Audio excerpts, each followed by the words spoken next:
So I was working with Rio Rancho Public Schools this was my 8th year working there. I was at Cleveland High School since it opened, which was 5 years ago. And during that time, I've been teaching English 10 consecutively, both inclusion, general ed, and pre-AP. And I've also taught journalism for 1 year and creative writing for the past 3 years. Okay. So that's kind of my history there.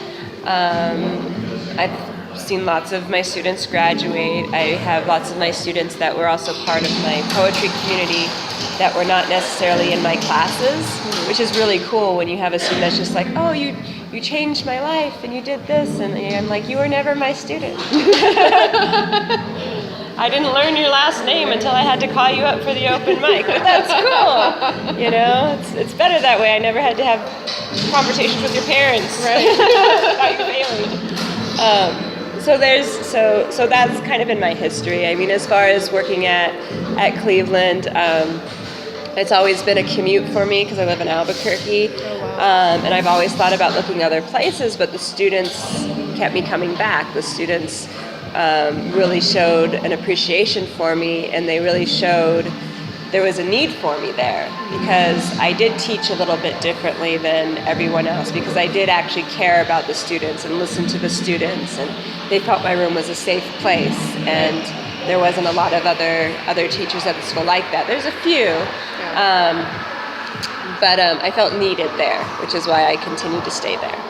So anyway, that's the history, and then I've been running the creative writing class for 3 years now. It's a semester-long course, so I've taught it 6 times. This was my 7th year teaching it, and I've always taught it basically the same way. I'm a big advocate of freedom of speech, and especially when you're young and you're starting out and you have all these crazy ideas, sometimes you just need people to listen to you. And especially when young writers are starting out and they're jumping for the shock value, you need to show them that, okay, yes, your writing is shocking. No, it's not good. You know, there's a difference. And one of the things I discovered, allowing students to kind of have that freedom to explore their voice and to not censor them, is that they would try for the shocking stuff right away, and then they would realize, and actually start getting into real writing. And so by the end of the semester, I would see some really good writing that progressed a lot since day one to the final day, both in their daily writes as well as in their actual final drafts that they turned in.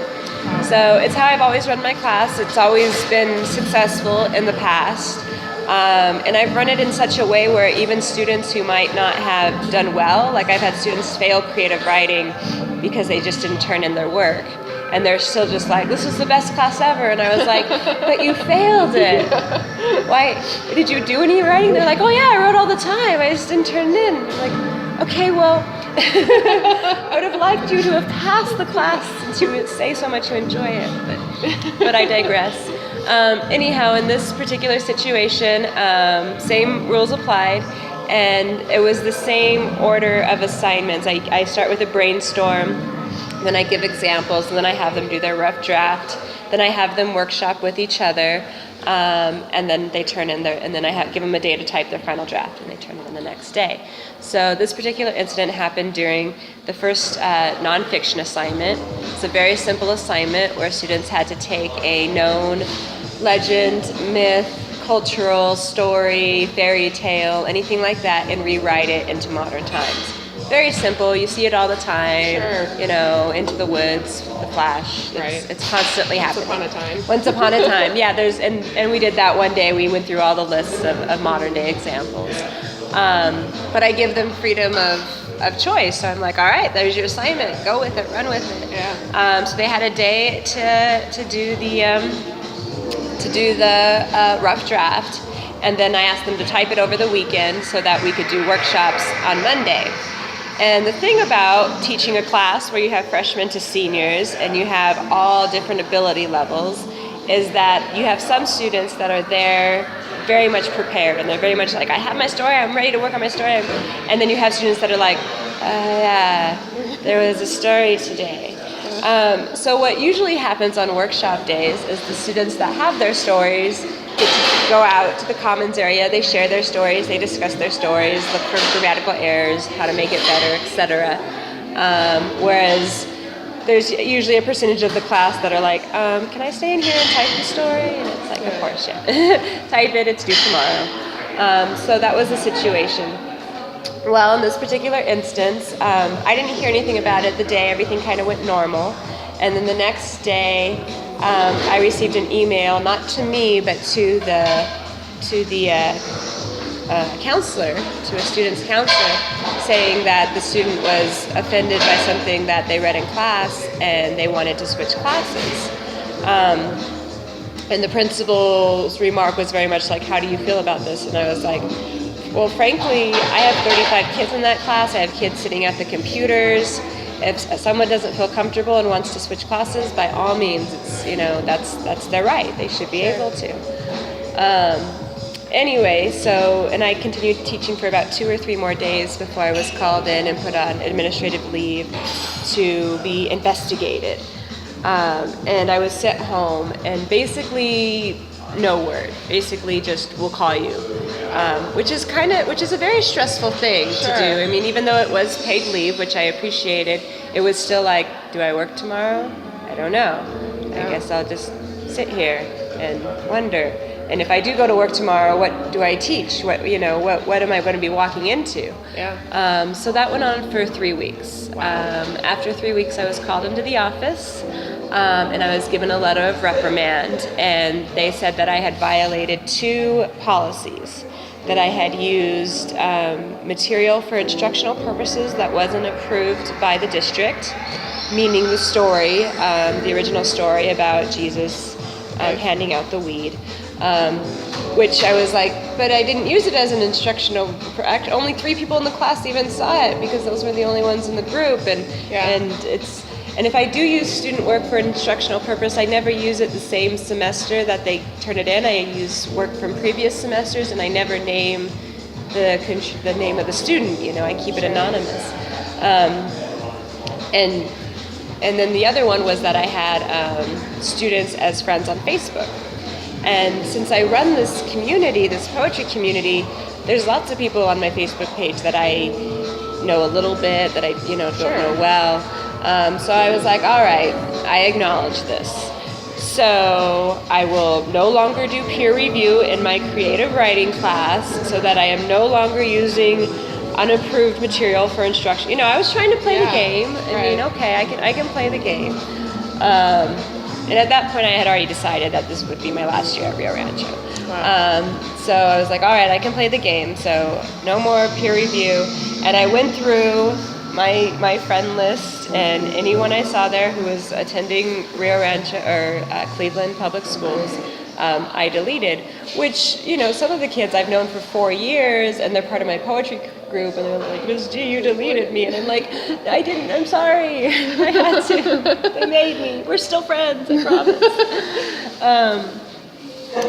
But I accommodated them. Mm-hmm. So I went back into the classroom with 2.5 weeks before Thanksgiving break. We were supposed to do Macbeth. Obviously, we couldn't do an entire Shakespeare play in 2 weeks. So I had to modify my curriculum, and we started working on my media literacy unit, which technically, if you're looking at the Common Core standards, technically falls into the early spring part of the curriculum, but there was no other unit that would fit in that amount of time. Right. So I switched that up. We got back into it. We were having great discussions. It's media literacy, so we talked about everything from body image to the school system to the way people are perceived to the way actors are perceived to the way commercials use tools to persuade their audience and everything like that. Sparked wonderful discussions. sometimes a little heated. There was one class where I was like, okay guys, let's all just take a deep breath. But in my mind, it's like they're thinking and they're involved and they have things to say, and that's great, and they're listening to each other and responding to each other. There's nothing more rewarding as a teacher than for me to be able to sit back and observe them showing me everything they've learned and the confidence to express themselves. Anyway, apparently during that entire time that I was back, and I heard about this from students as well as from coworkers, they were continuing to interview students about what I was doing in my classroom. And I was like, why? Just let me finish the year. And I even wrote an email to my principal and vice principal, and I was like, I feel like I'm walking on eggshells. I feel like at any moment I'm going to get fired. What's going on? No reply at all. No, I'm sorry you feel that way. No, we're going to fire you next week. No, nothing. No reply at all. So that made me even more anxious. And then, of course, the students, hearing more students being called in, and I'm like, well, what did they ask you? And they were like, we don't know what they asked. They didn't, they're like trying to find something that's not there.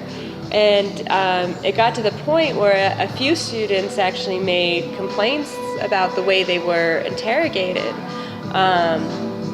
And they told their parents about it, and their parents have since put into action some sort of recourse. And one of my students who I've had for all 4 years, he was just like, he was so mad at the questions that they were asked, because they were asking things about not just about the use of language and ethics, but have I ever exposed the kids to sexually explicit material? And the kids are like, no, Wow. And those are just things that are like really attacking my character. And even though I try really hard to show the kids the real world and to expose them to things that I think are important, I don't want to hurt them in any way. I would never show them something that would intentionally scar them. If anything, they're the ones that come up to me and are like, Miss G, have you seen this YouTube video? And I'm like, no, I don't want to see it. Please don't show it to me. No. That could be anything. I don't. It's always a scary time when they do that. Miss G, you have to listen to this song. And I'm like, no, I don't. But that's cool too, because they're sharing the learning process. Anyway, the week before, the day before Thanksgiving break, I got called back into the office, and at this point they said that they had complaints about me using inappropriate language in the classroom, and not actually like saying an inappropriate word, but mouthing, like I had mouthed, like, okay, well, I suppose that could have happened. I don't know. I hate fire drills. There was a fire drill. I could have mouthed that. It's possible. So they said, okay, you have to make a decision. We either want you to resign, or we want you to make a plan that says how you're going to alter your behavior so that it's more professional and follows the code of ethics.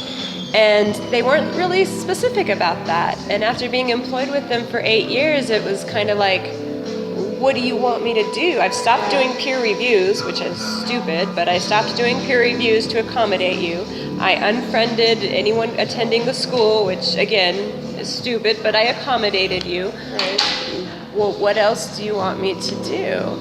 And I just felt, since I had been back for those 2 weeks, and with this new ultimatum, I just felt really targeted. I felt like they were just waiting for a reason to fire me. And it was stressful. And it got to the point where my students even were like, Miss G, they're just not treating you right. If we love you, but if you need to go, we understand. And so I did make the decision, instead of waiting around to be fired, which I felt was inevitable. I was just like, you know what, I'm just gonna resign. One of the breaking points was during Thanksgiving, I had gone to my boyfriend's family's house for Thanksgiving, and his niece is actually friends or sat next to the girl who made the initial complaint. And I guess that girl had boasted to her about how she was going to get her creative writing teacher fired. Wow.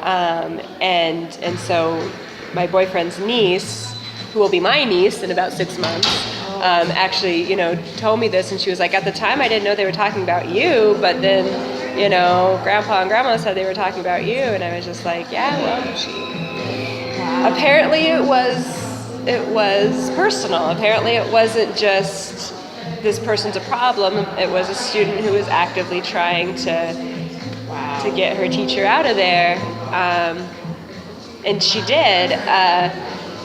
Along with that, when the initial complaint was made, and not accusing anyone of anything, but when the initial complaint was made, she was getting a D in the class. When I returned from my leave, she was still in the class, and I emailed the administration. I was like, if this girl's so offended and feels so uncomfortable in my classroom, why hasn't she been moved out? And their response was, well, she's passing now. She has an A. And I was like, all the kids in my class have an A. We've turned in one assignment since I've been back. It was a participation grade. It was a brand new grade of the second 9 weeks. I was back one day. I was like, there's nothing in the grade book. Turn in this assignment and you'll get full credit. Don't turn it in and you'll get a 0. Well, everyone who was there that day turned it in. So everyone who was there that day currently had an A in the class. Wow. So they were like, we feel no need to move her. She's doing well in the class now. And I'm like, but she's offended. Right. What? I mean, it was wow. a little confusing. That is confusing. So I put in my resignations. I said goodbye to my students, and kind of planned to go out, into that good night. Until about a week later, I got a call from the news station, KOAT, and apparently a parent had called them with an anonymous email. And it's kind of funny because there's all these parents who are just like, oh, it's anonymous. But then the parents will call me and be like, so I did this. And I hope you don't mind. But so it's kind of, and of course, I'm very respectful for their privacy. And I know that their students are still involved. And some of them are still work for RPS. So I'm, of course, not naming any names. Sure. But it's actually been kind of nice that the support has come through, and not just from the students who thought I was cool, but from their parents, from coworkers, from other people in the community who have seen what I've done and appreciate what I've done. So that's been very rewarding. And then it just kind of snowballed. It started with Jesus pot, in the headlines. Sure. And I was like, that was kind of the catalyst for it, but I don't think it's the real issue. The real issue is how the students are treated, how the employees are treated, and it's just so much more than a story about Jesus and pot. Right. And I got a lot of attention from the pro legalization of marijuana people, and I'm like, it's great that you support that, but that's not what this is about. That's not what the paper was about. That's not. Yeah. It's kind of not here nor there. Right. So it's been interesting, but it's starting to die down. Yeah. I have a job interview tomorrow. That's good. Hopefully I can get back to work spring semester. Well, that'll be good. Yeah. Where do you have an interview at? I have an interview at Albuquerque Talent and Design Secondary Charter School. Oh, okay. Which is actually really close to, we live in Albuquerque, so it's really close to where I live, and their entire student population is 200 students. Wow. Which I had 170 students alone this year. Wow. 186 last year. So the idea that the entire campus is at 200 is interesting, and it's a charter school, and I'm hoping that maybe we'll see if they like me or not, and if they decide to take me, but I'm thinking it'll be a better experience. Well, that'll be good. Yeah. So during your leave, I'm assuming the students had a substitute teacher. Do you know what was taught to them during that time? They had several substitute teachers. I have in my emergency plans, if you're gone for one day in an emergency, they were just supposed to do SSR. If you're gone for a week, I had them to read the Metamorphosis. I didn't have plans for more than a week. Right. So the first sub taught them the Metamorphosis, and when I say taught them, I say he gave them the book and told them to read the story. I don't know what work they did or if there was any discussion. And the Metamorphosis, Kafka's Metamorphosis, there's great discussion there because it's about existentialism, and it's about the point of life and why and how we set our priorities. And when I teach that book, I usually teach it with introductory activities like, what do you do in your normal life? What do you consider as important? And then they read it, and various activities related to that. And my impression from what the students told me is they said, here's your book, read it. And there wasn't really any supplemental instruction. And then after they read, and then they were still getting tossed around from substitute to substitute. So after that, I still wasn't back. And even though I wasn't supposed to communicate with any teachers at the school, nor were they supposed to communicate with me, one of the teachers did communicate with me, and they were like, what should we do with your class now? And I was like, I don't know, what about the Doll's House? Because it's also in the textbook. And again, when I teach the Doll's House, we talk about feminism, we talk about, the treatment of women in society, and, with everything I teach, I might be teaching a classic piece of literature, but I try to relate it to modern day issues. Right. And there's a lot of modern day issues with feminism, especially right now. So again, they were given the play and just, here you go, read the play. And they had several substitutes bounced around at that point too. But I was getting phone calls at this time from parents that are like, my student's not doing anything in his English class. And I'm like, I don't know. I'm sorry. They're just like, they're not doing their free writes every day. They're not getting their grammar practice and their vocab practice. And I've had students when I came back, and I was like, do a free write, but if you have any questions or concerns about me or, while I was gone, feel free to write about that. And I'll always remember one student wrote in his free write, he was just like, well, I was really enjoying how first period was like a study hall nap session.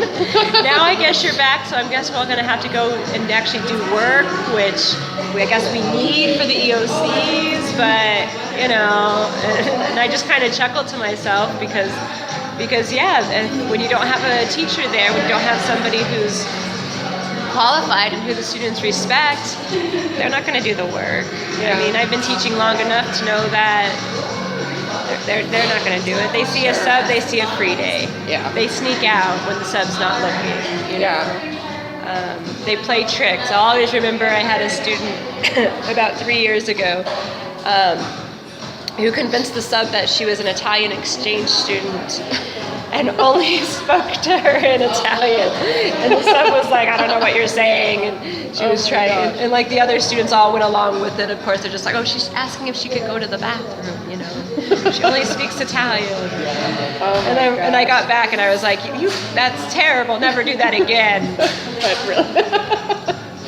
It's kind of funny. So did any of the parents, and maybe you don't know this, but did any of the parents complain to the administration about the fact that their kids weren't learning anything? There was one parent I know, there were two parents I know who definitely complained. Three. Because those are the three that contacted me, that talked to me personally, and they told me what they had done. One of them sent me a copy of the email that they had sent administration and received no reply. There were a few others that it was kind of funny because they're just like, there's these things we want to do, but we probably shouldn't if you want to keep your job. And I was like, well, I do want to keep my job. I want to go back to the school. So I don't know what you guys are planning, but let's just, let's put a pin in it, see how it turns out. So I know of at least 3 parents that were trying to get some attention. Only one of them, no, 2 of them were currently in my classes. The other one was a senior who I had years before. But we're still in contact with and all that stuff. So I know that the parents were trying to make effort, and a lot of people were like, what can we do? And I was honestly like, administration doesn't seem to be responding. Yeah. You can send them a message, you can send them an email. I don't know if they're even going to read it. And when I turned in, the interesting part was I had my letter of reprimand, and I was able to respond to it. So I did respond to it. I addressed all their concerns. And then I included with that letter of reprimand letters from parents, letters from coworkers, and letters from students that were in support of my teaching style and in disagreement with the way that administration had run this investigation process.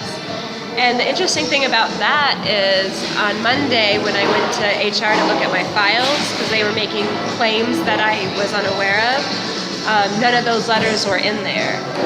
So none of the good letters were in there. Wow. But according to a few news reports and media articles I've seen, there were numerous complaints of me using profanity and sexually explicit material. And that's what bothered me, because I was like, never intentionally would I do that. And so when I went on Monday to HR, I was like, looking through my files, I'm like, where are these complaints? Where are these student and parents complaints? And they're just like, oh, we don't have any student and parent complaints. And I'm like, well, you're a media person. Wow. And I know this because I read it on various articles going, that kind of made national news say that this happened. Sure. If there were, why would you wait for a story about Jesus and marijuana if you had numerous complaints about a teacher using profanity and sexually explicit material? Yeah. Those should have been, if I was the boss and I got one letter, I'd be like, hey, come to my office. This is the letter a parent sent me. What do you have to say about that? Yeah. That never happened. Wow. So I don't know. I feel like if they have any statements that they were probably coerced from students, that they probably are not based in fact as much as rumor. Wow. But regardless, those complaints aren't in my file. They're not in my professional file. So how can you say that if they're not in there? Right. So Wow. That was a new, interesting turn of events. Yeah. Now I did see in one of the articles, I can't remember which one, but one of the articles actually presented a PowerPoint, I think it was a PowerPoint presentation that you give to your students and assumably the parents as well? That's the PowerPoint that I give on it's what I use for the parent letter. Okay. To save on paper, since I have so many students, instead of copying out a parent letter and sending it home for them to sign, I have them take notes on the PowerPoint, and then they take that page home and their parents sign it. Okay. And it's also, it works in a lot of different ways, because it works because they have their first lesson in note-taking. Mm-hmm. It shows their parent after the first day of school how invested they are in the class, like if they have a lot of notes versus not a lot of notes. Right. That PowerPoint I also post on my School Fusion page for any students that may have been absent, or for any parents who want to see the PowerPoint firsthand. And it's not a secret PowerPoint. It's not. All of the material I do is very public. And my School Fusion pages, actually, I don't know if they're still active, but if they are, you can look and see the first 9 weeks, and I posted what we did every day in class. I posted my PowerPoints, I posted links. I don't have any secrets in my classroom, not from parents, not from students. And it's just easier that way, because then students who miss an assignment, who are absent or whatever, I can just say, go to School Fusion, it's on there. Right.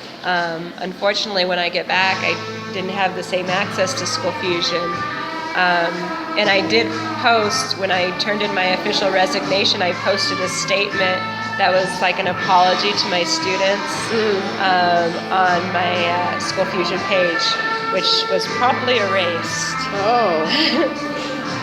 Wow. My School Fusion pages were still there, but the announcement was erased. And the only reason I know that people actually saw it was because in one of the news articles, I want to say it was on the KOAT response page, somebody had copied and pasted it in there. Wow. So a few people had seen it. Yeah. And yeah, so they got rid of that, but they didn't get rid of anything else. Wow. I don't know. Now, you mentioned that you noticed in your file that there were no other letters of complaint. Were there ever any parents or students who just came to you and said that they felt uncomfortable with the class? I had a parent last year who had issues with me teaching annotation. She didn't like the fact that I was asking her student to write in the books. I know, and it's like, that's what you do in college, that's what you do your entire life. It's okay, it's not, it's not the gospel. You can underline a phrase if you like it. So that was like my big issue last year as far as parent complaints. But honestly, most parents and students have given me nothing but support. Students have told me, thank you for allowing us to express ourselves in this class. Thank you for giving us a safe place to come to. Because students were always in my room, before school, lunch, after school. Yeah. When I didn't want them in there. I mean, but it was okay because you feel safe here. Right. You need to talk about things. If they were having a bad day and they couldn't get in to see the counselor, I'd let them sit in my corner and write, which I'm sure was against school policy, but sometimes a kid just needs a safe place to sit. Right. Where they're not going to be asked questions or judged or pushed around. They just need a safe spot. I didn't get in trouble for that I know of. But I really didn't have very many parent complaints. I had concerns. Why is my kid getting a D? Why did he do bad on this project? I had parents who were like, oh, they're doing a group project and so in the group isn't working. I mean, your basic things. Typical stuff. But as far as what they were accusing me of, profanity, sexually explicit material, that was never an issue in any of those communications. Yeah. Was there anything leading up to before the Jesus pot paper that made you think that the administration didn't like your teaching style or what you were doing? I always thought the administration was cautious of me. In 2010, I had journalism. I taught journalism for a year. And I remember the very first paper we put out, I very much had the class student run. It was like, I'm an editor, I'll put all the stuff together, but you guys are gonna write your articles, you guys are gonna edit each other's articles, you're gonna revise, you're gonna do the layout, and basically I'm just a conduit. Because it's your paper, it's for the students, by the students. And in the very first issue, somebody put an editorial in there about how they didn't like pep rallies. And that was the first time I got called to the office, and as far as I know, the first time the principal actually learned my name. And we had to pull the paper because of this 1, 2 or 3 paragraph editorial opinion. Did that make the news? Not that I know of. Okay, because I remember, and I don't know if this was even Rio Rancho Public Schools, I think it was, but there was some news story a few years back about a student paper in some article that... Maybe, I don't know if it did. Okay. But yeah, it was a anti-pep rally article. So that's, I think, when they first learned my name, and I even told them, I'm for freedom of speech. You guys probably should have known that before you gave me journalism. I don't censor students. So that was the 1 year I had journalism. And then the next year, I had always hosted the book club at the high school, and we never really had very good attendance. 4 or 5 kids tops. So in 2011, I was like, all right, I'm going to reinvent the book club, but we're going to have an awesome book club, and it's going to be called the Banned Book Club. And we're going to read books that have been previously banned. And we had great attendance. We had like 15 kids each time. Wow. And the students always chose the book. Again, I was more of a mediator, a conduit. And our process was the same. We'd choose a book that had been banned, not currently banned, but had been banned at some point. And most of the books were actually on the AP reading list. So we read like 1984, Slaughterhouse-Five. I know there was at least one more, but I can't think of what it is. And we had these great discussions because I would reread the books with them. And so we would talk about the books, talk about the characters, talk about all those things. And then we would always conclude the book with, okay, why was this book banned? Why would the government not want you to have this book in their hands? And we had just these great, amazing discussions. And that club lasted until about November of that year, November or December, when I was called into the office and said that I could no longer have my banned book club got banned. And as far as I know, I was never shown a parent complaint or a complaint of any kind. But from what my assistant principal at the time told me was that they were afraid there might be complaints. So that's why they wanted me to dissolve the group. Wow. And it was a very good teachable moment because at our next group meeting, I was like, all right, kids, we've been officially banned. We can no longer have these meetings and discuss books. Why would yeah, exactly. It was like a teaching moment. Why would our administration ban our banned book club? And actually, a lot of students continued to meet. I didn't meet with them. I was just like, guys, if you still want to meet and talk and read books, I'm all for it. But officially, I know nothing about it.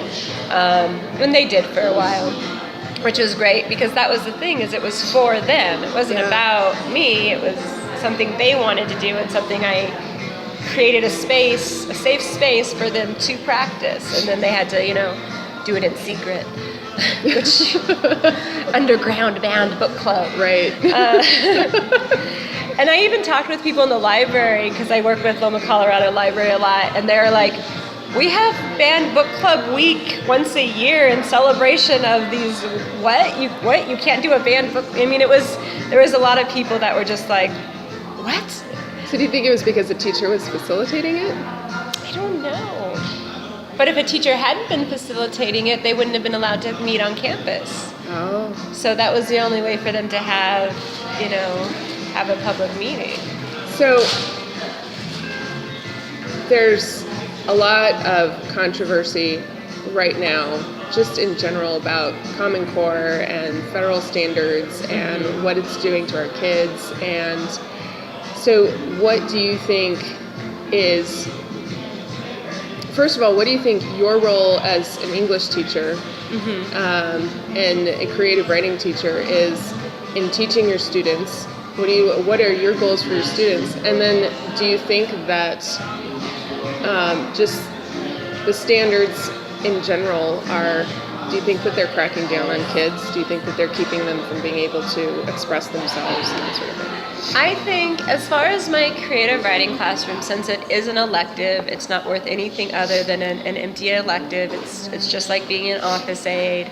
My whole goal for that class is for students to write, to develop their voice, and feel comfortable expressing themselves. I wish that class didn't even have a grading system. It should just be a pass or fail class, because if you're doing that, if you're participating, you should get the credit.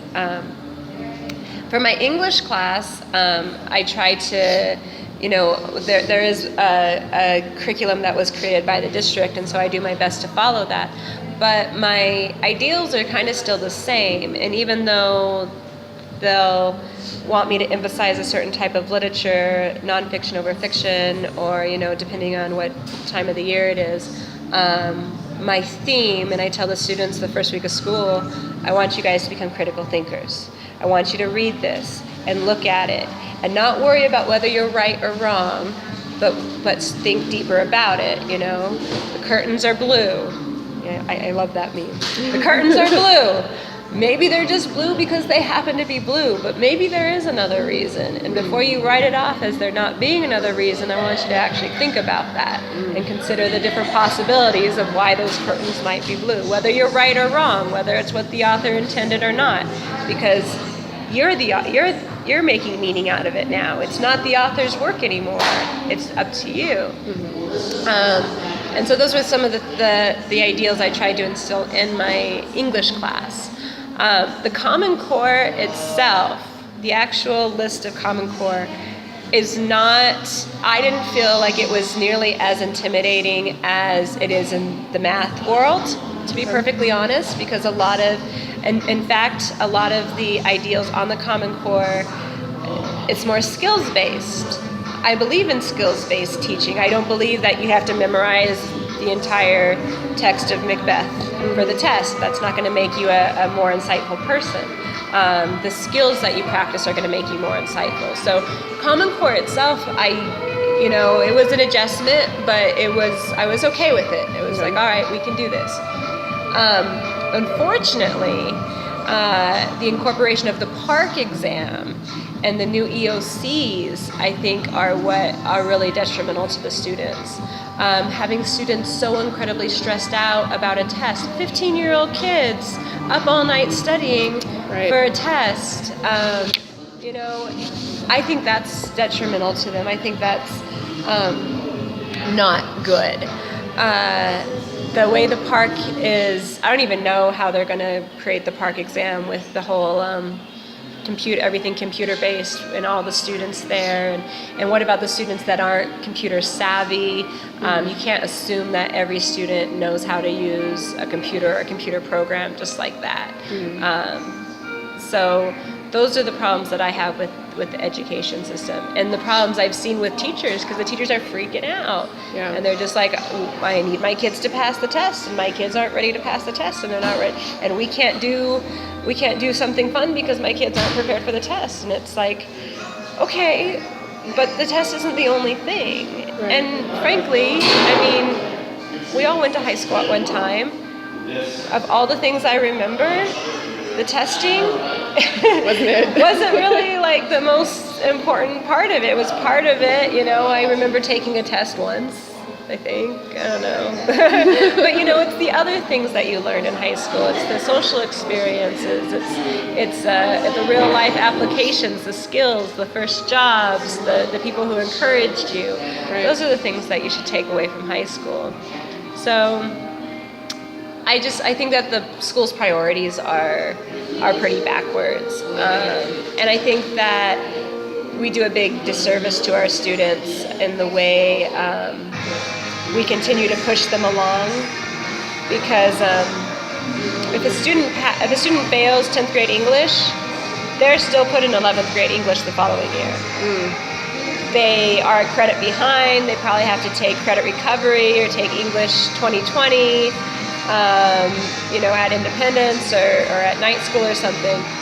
But it's not a matter of you didn't learn the material, so you need to go back and repeat the material. They get pushed on, which in my mind, if you didn't pass the basic skills in 10th grade and then you're put in an 11th grade class, you're set up for failure. How are you possibly going to do that? And I think what happens in many ways is that teachers have to, I hate the expression, but dumb down or simplify their curriculum so that they can adhere to these students who didn't learn the skills in previous years, but yet did not repeat the course. Wow. So, have you ever noticed, because I've heard just over the years, I've heard across the United States stories of teachers kind of getting intimidated and pushed out, good teachers getting intimidated and pushed out. Have you ever noticed that with any other teachers? We've had a lot of teachers leave Cleveland this year. I don't know for sure, but a student at the Slam on Saturday night said 68 students have left Cleveland this year alone. Wow. I know our librarian ended up quitting because because they basically, well, first one of our gifted teachers left for another job, and then administration was trying to get the librarian to not only be the librarian but take over that gifted position. Not like extra pay or extra anything, but like, hey, you're in the library anyway, you can do, and there were other things, I'm sure, but I know that led to them leaving. And just the fact that, so many teachers work so hard and are not valued by administration. I mean, of all the things that we do and our test scores, and where's knowing that your administration doesn't know your name, at least in any positive connotations. I mean, you have administration that will go to a football game but have never been to a poetry reading, where half the people on the mic are students in their district. Wow. So that shows a lot of their priorities and what their supports are. Yeah. And everyone's going to have kind of different interests and different priorities, but if you're in education, your priority should be the student. It shouldn't be the test score. It shouldn't be the graduation rate, which, don't get me started on that. But, it shouldn't be those things. It should be on developing a human being. It takes a village. The parents can do so much. They're also getting influence from their peers. Yep. The teachers serve a part. I mean, you're part of that village that's trying to help raise that child. That child's affected by those actions that they observe around them. Yeah. So lead by example. Sure. My final question, and you kind of alluded to this earlier, is I read in the paper that the administration wanted you to be more professional. Did they ever define what professionalism is to them? They wanted me to follow the code of conduct. It was very nonspecific. So the code of conduct put placed by the district. The code of conduct and the code of ethics put placed by the district. But that was the end of the explanation. Even if there were the accusations of profanity, and they didn't say like, please stop cussing in your classroom. They didn't say you can no longer show the modern version of Macbeth because it's too violent. They never said anything specific to those guidelines. Basically, they treated me in a very juvenile way. I actually felt like a student. They were like, okay, here, write a paper about how you're going to be better and be more professional in class. And I was like, this is how I've taught for 8 years. Yeah. I have success story after success story after success story. I know not every student liked me, but I've had over 2,000 students walk through my door, and the support, the feedback that I've received lately from so many of them just shows that, the good outweighs the bad. The ones who actually paid attention actually took something from it. Right. So why would I completely change everything I do? And even my kids were like, when I told them upon my return that we weren't going to do peer reviews anymore, or that if they were going to share their stories with other people that I know nothing about it, they have to share it outside of class in secret. And they're laughing about it because it's a joke to them, because it's such a simple, it's just such a normal part, and now all of a sudden it's banned. I mean, these kids aren't stupid. Yeah. They know what's going on. Yeah. When you feel targeted, when you feel like people are out to get you, it doesn't seem like anything you can do will please them. Right. And I think that's the point I got. It was like, it doesn't matter what I do, there's no possible way to please you people. Well, and it seems like the code of conduct and the code of ethics is supposed to be followed by all teachers, and presumably you followed it beforehand, too. For 8 years. There wasn't an issue. And they didn't offer any clarification. They didn't offer any clarification, any more detail.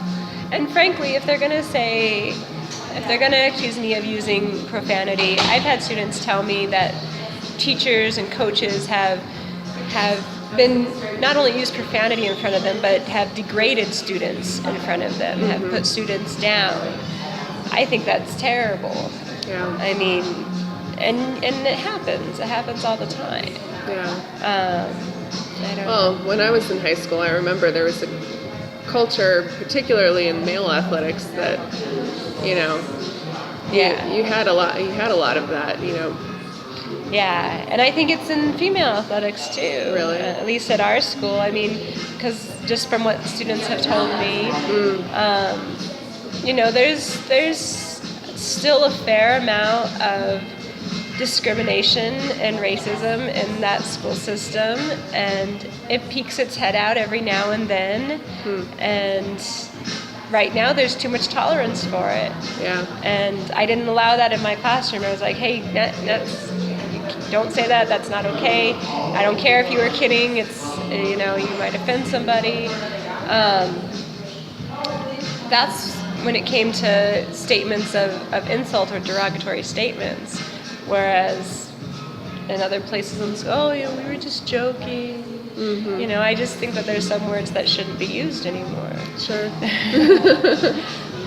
Is there anything else that you want to say that you want out there? I don't know, just that I really regret leaving my students, and I had some really great students this year, and I was excited to see the work they could have done. I hope that the students who want to remain involved in writing continue to come out to the Rio Rancho creative writing community, because I think that it's a good community. There's a lot of support there. There's a lot of friends there. And that's not just Cleveland, that's the whole school. And even from the west side, Cibola kids come out. And Volcano Vista kids come out too. Bosque kids. So it's a really great community. I know I will always be a teacher in some regard. I love it too much. And it's the first time in my life I felt like this is what I'm supposed to be doing, and my success stories, the student success stories, just kind of prove that, like, okay, I've done something right with my life. But yeah, other than that, I think that it's really great the way the parents and the students and so many of the employees and past employees of the district have been standing their ground and standing up for their students and actually asking the questions that, if you look at it, aren't being answered. You know, it's like nothing's wrong with our school. Everyone's fine. I mean, it's like, no, there's lots of things wrong, and you guys are ignoring it, and you need to stop. You need to address these complaints. You need to address these concerns. And you need to do it in an appropriate way. I mean, the concern the student had about the original article, we could have had a parent-teacher meeting. We could have had a mediation with the parent, the student, the counselor, and the principal there. Why did it result in 3 weeks of investigation and 3 weeks of administrative leave? Well, and that seems like a teaching moment too. What do you do when you're offended by something? How do you respond to that? Yeah, exactly. So it seems like in a society where you uphold freedom of expression, you're going to be offended by something at some point. Yeah. And so how do you deal with that? And that's one of the things that I like to talk about, is because people will react in different ways. Yeah. And even seeing the way the discussion occurred on social media, in a lot of ways, it's just like, yes, this is still an issue.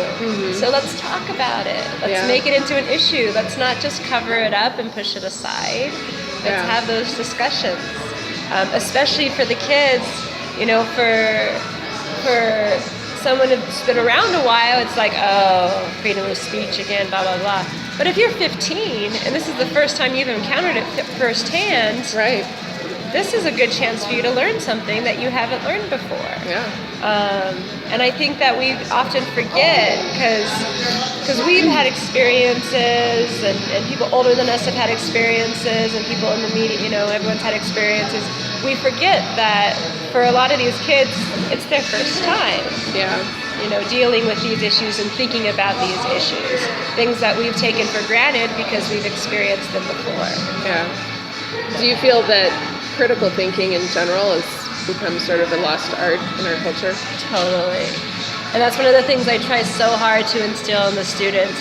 It's don't just look at it, don't just accept what you see, but question it and analyze it. And I'm not saying you have to write a 10-page paper about it, but, why are they using a woman in a bikini to sell a Carl's Jr. burger? What's the message there? Why, when he wrote 1984, what kind of reaction did he think he was going to get from people, and just in everyday things that they encounter every day, to ask those questions and to not just accept the obvious or accept what they want you to believe. I think those are really important things. Well, I've enjoyed talking with you. I've enjoyed talking with you. I'm going to enjoy writing this up.